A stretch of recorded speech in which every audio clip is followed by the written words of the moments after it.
Olá, meu nome é Maria Eduarda Welter. E eu sou Bárbara Niedermayer. E este é mais um podcast do Caderno 2, com o terceiro episódio do Caderno Autoral. No episódio de hoje, o convidado é o Diogo Juan, músico há 13 anos e estudante de Publicidade e Propaganda da URGS.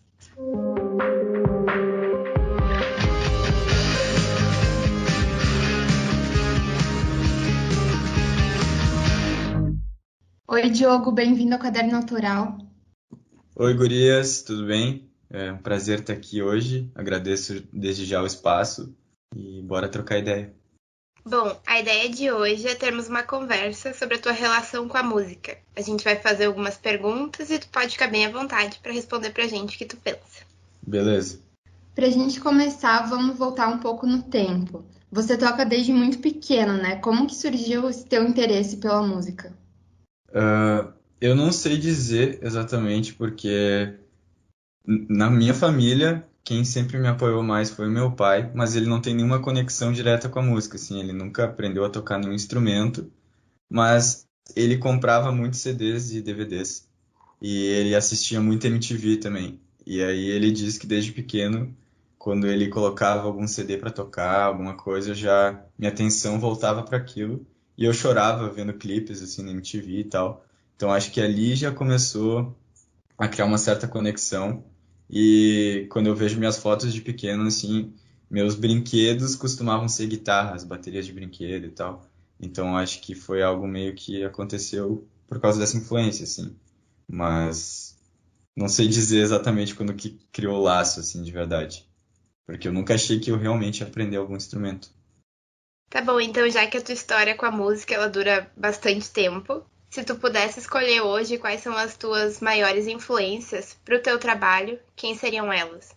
Pode ser uma nacional e uma internacional, ou como tu preferir. Para mim é difícil de responder isso porque eu comecei a tocar desde pequeno, né? Tipo, quando eu tinha uns 7, 8 anos. Então, mudou muito as minhas influências ao longo desse tempo. Mas tem alguns caras, assim, que eu posso falar que são os principais. Quando eu comecei a tocar, eu nem pensava em cantar e escrever música, que é o que eu faço hoje. E eu sempre toquei só guitarra, né? E participei de várias bandas e tal, antes de chegar onde eu tô hoje. E então eu vou escolher o Slash. Eu vou fazer um top 3, pode ser? Bem fabricando isso aí. Pode sim. Tá, eu vou botar o Slash porque do Guns N' Roses, né, o guitarrista, porque ele é o cara responsável por me fazer começar a tocar. Tipo, eu lembro que eu via ele assim na TV e tal e achava incrível, o cara cabeludo, a cartola. Então ele me marcou muito. Aí eu vou colocar o John Mayer também, porque ele foi o cara responsável por me despertar a vontade de começar a fazer uma música um pouco diferente, um pouquinho mais pop e que já tem uma influência ali. Ainda carrega a guitarra, que era algo que eu nunca queria largar. Então ele foi responsável por mudar minha linguagem musical, assim, nesse sentido. E em terceiro lugar, é difícil para mim falar. Eu vou colocar o John Frusciante, guitarrista do Red Hot também, que não canta, mas ele é um cara que eu acho que demonstra muito ser apaixonado pela música e pelo que ele está fazendo, assim. E a história de vida dele também eu acho muito massa. Ele teve períodos bem obscuros, assim, tipo, perdido com drogas e tal, mas mesmo nesse período, assim, ele não parou de fazer música e tem uns vídeos meio até sinistros assim na internet dele nessa época, dá um pouco de medo, mas ele sempre se manteve apaixonado por música. Então, é um cara que eu vejo, a visão que ele tem da arte é uma visão que eu quero puxar pra mim, assim. Então, acho que esses três. Então tá ótimo, adorei tuas influências, principalmente o John Mayer, a gente sempre discute sobre ele no caderno, sempre passa um paninho ali pra ele.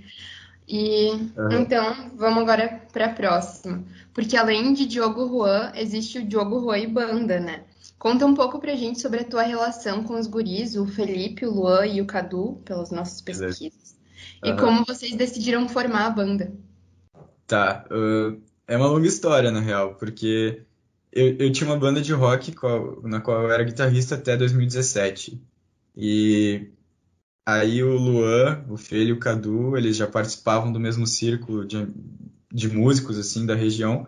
A gente, às vezes, se encontrava quando tocava em determinado bar ou evento, mas eu nunca era muito próximo deles. Mas o Cadu fazia aula no mesmo professor que eu comecei a fazer aula de guitarra. O Cadu é o guitarrista, né? E aí eu já tinha em mente, assim, bah, o Cadu toca demais. O Fê, ele era um cara que eu já admirava muito, gostava de ver ele tocar. E o Luan tava sempre vendo o Fê tocar, e eu sabia que ele tocava bateria, mas não conhecia muito. E a gente foi se aproximando, assim. E aí, quando terminou a banda, 2017, aí eu comecei coincidiu bem quando acabou o ensino médio, né? Aí eu fiquei um ano meio longe da música, 2018, que foi o maior erro da minha vida, quando eu comecei a cursar Direito na Unicinos. Daí eu fiz um ano, e daí eu lembro que quando terminou aquele ano, eu tava louco pra largar a faculdade, e eu não sabia como falar isso pro meu pai, né? Porque eu pensava que ele não ia pilhar. Aí chegou um dia que meu pai chegou até mim e falou: Filho, tu não quer largar a faculdade e focar na música?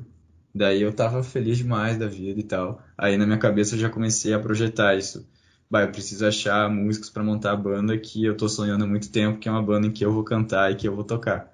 E aí eu escolhi a dedo, assim, os guris. Eu não era muito próximo deles, mas eu convidei, eles toparam.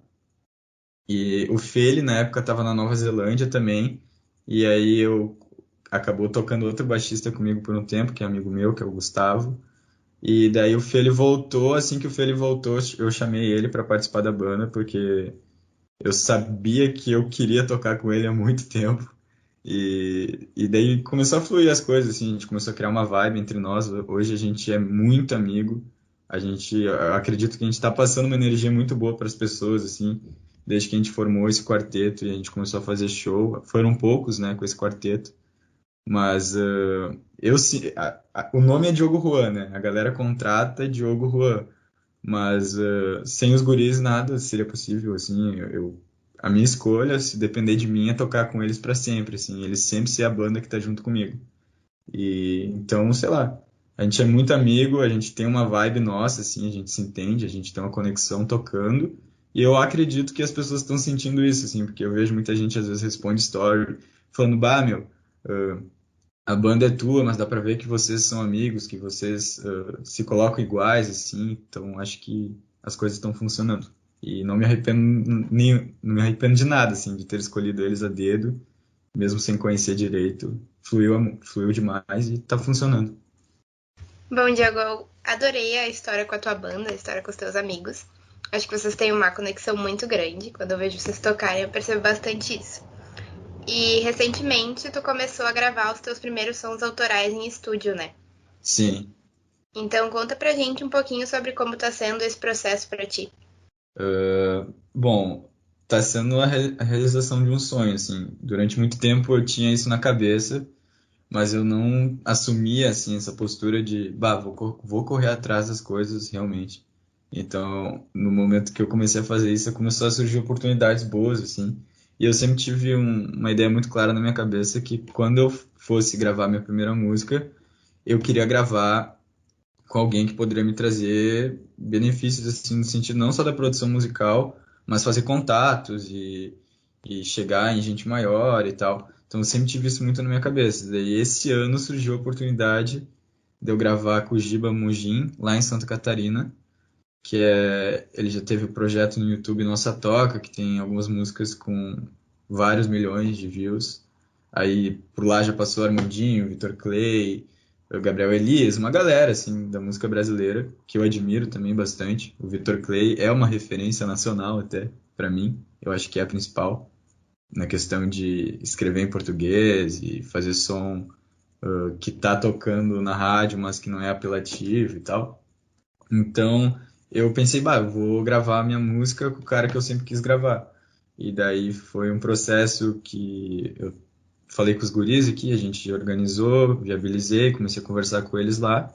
E aí agora, ano passado, né, rolou aquele lance da árvore, quem me acompanha nas redes sociais deve lembrar, que eu fui para lá para gravar e quando eu cheguei lá em Santa Catarina, na Praia Brava, tinha rolado um ciclone lá e derrubou um monte de árvore no estúdio, que o estúdio fica bem numa floresta lá, na parte assim de floresta da cidade.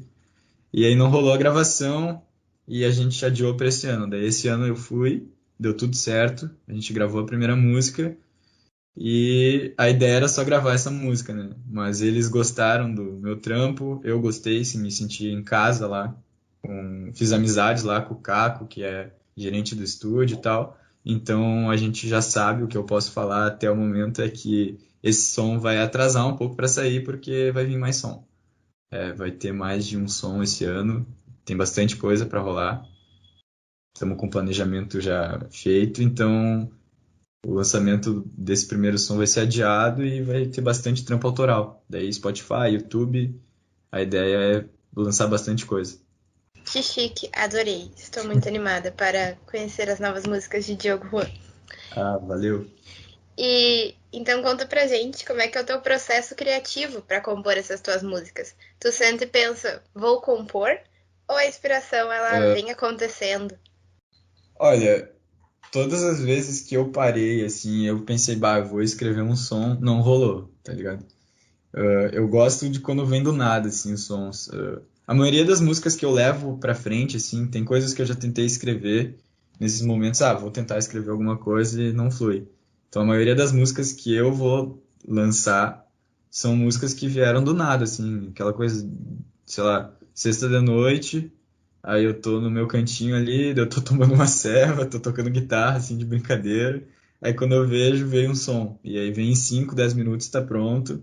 Aí, normalmente eu já mando para os guris no Whats para salvar e tal, daí eu já começo a trabalhar nos arranjos, então já começo a projetar a música na minha cabeça. Então, quando flui, é muito rápido, assim. E aí varia o processo criativo, às vezes vem no violão, às vezes vem na guitarra, mas normalmente vem a letra muito rápido, 5, 10 minutos, e a harmonia vem, assim, de improvisos que eu estou fazendo na guitarra e no violão. E costuma fluir. Agora eu estou até compondo mais com a guitarra, porque eu quero trazer muita guitarra assim para minha música, como o John Mayer faz, que é acho que é a principal referência que eu puxo para o meu som. E aí na questão da composição, porque ele é um cara que faz um som pop que é comercial, o que hoje, querendo ou não, funciona, né, no mercado, e eu quero funcionar dentro do mercado, mas ao mesmo tempo tem a guitarra ainda, que é algo que vem lá do rock, vem do blues, das influências dele, que são as minhas também. Então, essa é a ideia. E aí eu tô compondo bastante na guitarra para manter ela sempre por perto, assim. Teve um tempo que eu fiquei só no violão, e daí eu vi que meus sons começaram a ficar meio parecidos e tal. E aí na guitarra eu consigo já ter mais liberdade, assim, parece que meu cérebro se expande um pouco mais quando eu tô fazendo as músicas. Diogo, a gente queria te perguntar então, se tu pode contar pra gente um show que foi marcante pra ti e o motivo pelo qual ele foi. Eu vou botar a minha primeira apresentação, que foi em 2009 ou 2010. Acho que, tipo, final de 2009 para 2010. Eu tinha 9 anos.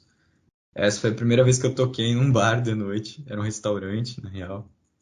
Essa eu acho importante, porque eu lembro que eu toquei com uma gurizada mais velha, assim, e aí eu era bem pezinho, e eles me ajudaram um monte para eu chegar pronto. Foi 5 músicas, eu acho. E aí eu vou colocar um show que eu fiz em 2013, que foi com a banda de rock que eu tocava, que foi o primeiro show grande que a gente fez, assim, a gente abriu a Cachorro Grande, que é uma banda de rock gaúcho que eu gosto bastante, e daí, sei lá, naquele evento acho que tinha umas 4.000 pessoas, assim, eu nunca fiquei tão nervoso na minha vida igual aquele dia. E aí eu vou colocar depois o primeiro show que eu cantei, que foi. Eu sou muito ruim com data. Acho que foi finalzinho de 2019.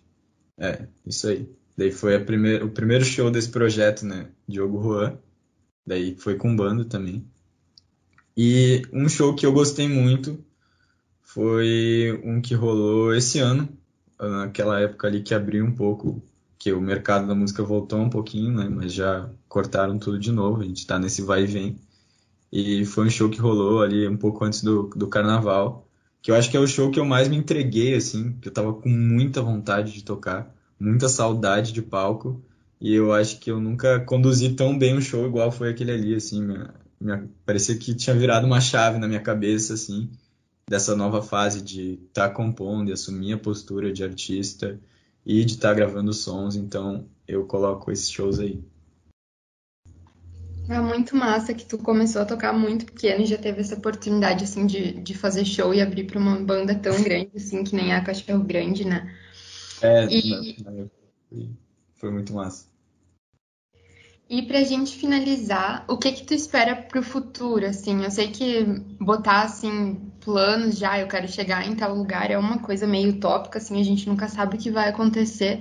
Mas se fosse pra tu elencar, assim, o que tu mais quer pra tua carreira ou com quem tu sonha em fazer uma parceria, o que tu elencaria? Ah, deixa eu pensar. Eu acho que desde pequeno eu sempre tive uma única certeza, assim, na minha vida. Apesar de que houve momentos em que eu fugi um pouco dela, a única certeza que eu tenho é de que eu quero viver de música, né? E aí até quando eu fui gravar agora da última vez, o Giba pediu pra mim, tu quer viver de música? Ok. Mas tu quer viver como? E daí ele falou, tu quer viver, sei lá, pagando tuas contas, não sobrando nada, tu quer viver bem demais. Daí eu falei, pô, se tiver como viver bem demais, tá muito bom. Então, sei lá, eu penso assim, em ter uma carreira consistente e, sei lá, a galera reconhecer meu trabalho, eu consegui fazer bastante show e trabalhar com isso, assim, eu sonho bastante, com certeza.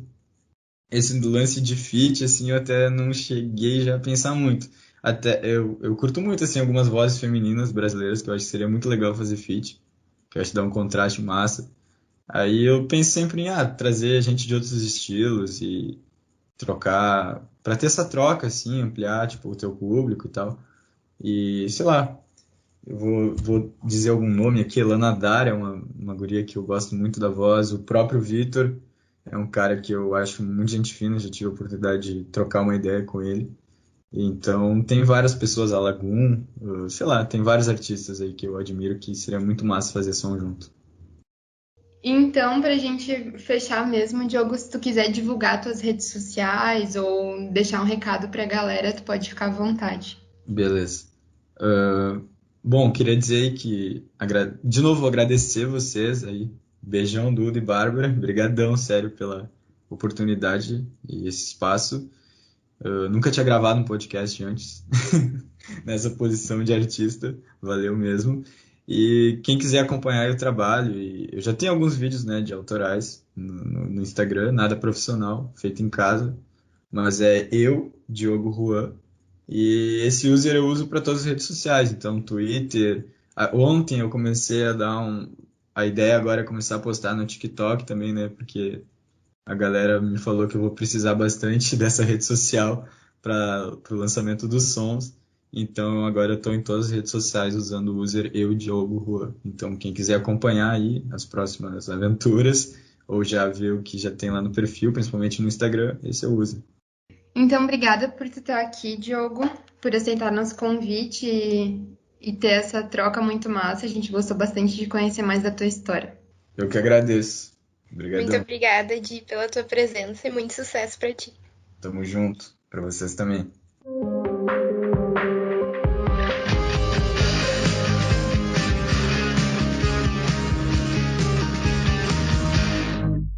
E este foi o episódio de hoje do Caderno Autoral, um projeto do Caderno 2. Nos siga nas redes sociais, estamos ativos no Facebook, Instagram e Twitter. Leia nossos textos disponíveis no Medium. A edição deste podcast foi feita por Ana Vitória Bagatini e ele foi roteirizado por Bárbara Niedermayer e Maria Eduarda Welter. Trilha sonora original por Arturo Lasti e Adriano Quadros. Muito obrigada pela sua audiência e até a semana que vem.